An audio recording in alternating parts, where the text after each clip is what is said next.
میں بھی اس وقت کپڑے پہنے بیٹھا ہوں نا، ایک حلیہ ہے یہ روب جمانے کے لباس نہیں ہے، یہ روب جمانے کا لباس نہیں ہے، یہ نوکری کا لباس ہے۔ آتے جاتے لوگوں کو پتا چلے یہ اہل بیت کے مکتب کا نوکر جا رہا ہے۔ واللہ میں شرعی قسم کھا کے کہہ رہا ہوں، اس سے زیادہ کچھ اور نہیں ہے۔ ورنہ یہ کوئی کہ امامہ رکھیں تو بہت بڑا قابل ہوگا۔ حضرت آیت اللہ بہجت نے اپنے شاگرد سے پوچھا تم اتنے قابل ہو، درس خارج پڑھ رہے ہو، تم امامہ کیوں نہیں پہنتے؟ انہوں نے کہا حضور میں قابل نہیں ہوں۔ تو آیت اللہ بہجت نے اپنے سر پہ ہاتھ مار کے فرمایا میں قابل ہوں۔ مرجع تقلید اپنے سر پہ ہاتھ مار کے کہتے ہیں میں نے جو امامہ پہنا ہوا ہے میں قابل ہوں۔ قابل صرف اہل بیت ہیں،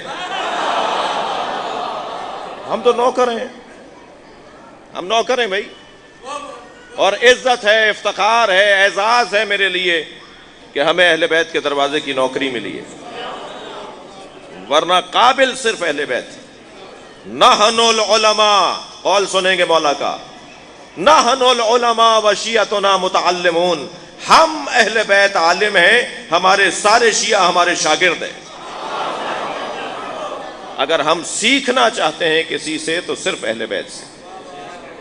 آیت کا ترجمہ محسوس کریں، اے صاحبان ایمان تقوی پروردگار کا حق ادا کرو، ولا تموتن الا وانتم مسلمون، اور خبردار اس دنیا سے نہ جانا مگر جانا تو مسلمان جانا، مسلمان مرنا۔ ہمیں اللہ مسلمان مرنے کی دعوت دے رہا ہے، مسلمان جینا آسان ہے، مسلمان مرنا مشکل ہے۔ تھکے نہیں ہیں تو مثال دے دوں، کتنے ہی لوگ ہیں جو مسلمان زندہ تو رہے مگر مسلمان مرے نہیں، کتنے ہی لوگ ہیں جن کا ماضی بڑا اچھا تھا مستقبل برباد ہو گیا۔ تو معیار یہ ہے کہ مستقبل کو اچھا کرو۔ کتنے ہی لوگ ہیں جو ماضی میں تو بڑے بڑے عنوانوں کے ساتھ یاد کیے گئے مگر کربلا میں حسین کے سامنے آ کے لعنت اللہ علیہ ہو گئے۔ اور ایک نام تو ایسا بھی ہے کہ جس کا ماضی اچھا نہیں تھا، ایک نام تو ایسا بھی ہے جس کا ماضی اچھا نہیں تھا مگر کربلا میں حسین کے قافلے میں مل کر حور علیہ السلام ہو گیا۔ صلوات پڑھیں گے محمد و آل محمد۔ مستقبل بہتر کرنے کا اللہ حکم دے رہا ہے، وَلَا تَمُوتُنَّ إِلَّا وَأَنْتُمْ مُسْلِمُونَ، خبردار اس دنیا سے نہ جانا، جانا تو مسلمان جانا۔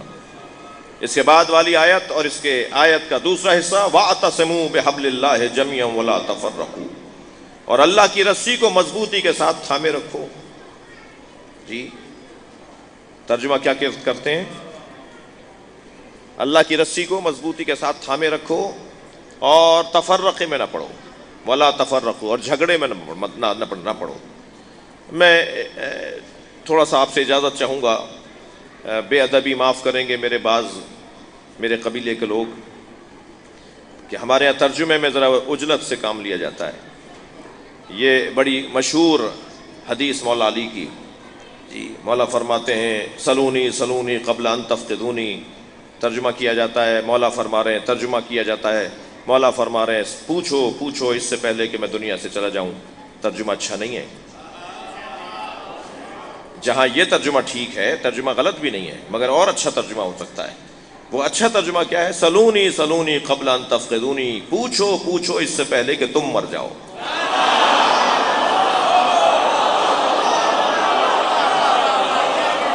علی سے نہیں پوچھو گے تو مر جاؤ گے۔ ایسے ہی ایک اور حدیث ہے جس میں نبی نے فرمایا ان الحسن والحسین سیدا شباب اہل الجنہ، نبی نے فرمایا حسن حسین جوانان جنت کے سردار ہیں۔ یہ ترجمہ کیا جاتا ہے، ترجمہ اچھا نہیں ہے، ترجمہ مکمل نہیں ہے۔ ان الحسن والحسین سیدا شباب اہل الجنہ، حسن حسین جوانان جنت کے سردار ہیں۔ اس کا مطلب ہے کہ مر جاؤ جنت میں چلے جاؤ تو دو سردار ملیں گے، ایک کا نام حسن ہے ایک کا نام حسین ہے۔ یعنی نبی فرما رہے ہیں کہ حسن حسین مردوں کے سردار ہیں۔ نبی تو یہ کہہ ہی نہیں رہے، نبی نے تو یہ فرمایا ہی نہیں ہے کہ حسن و حسین جوانان جنت کے سردار ہیں۔ نبی نے فرمایا ہے حسن و حسین جوانان اہل جنت کے سردار ہیں، اور اہل جنت ہونے کے لیے مرنا ضروری نہیں ہے۔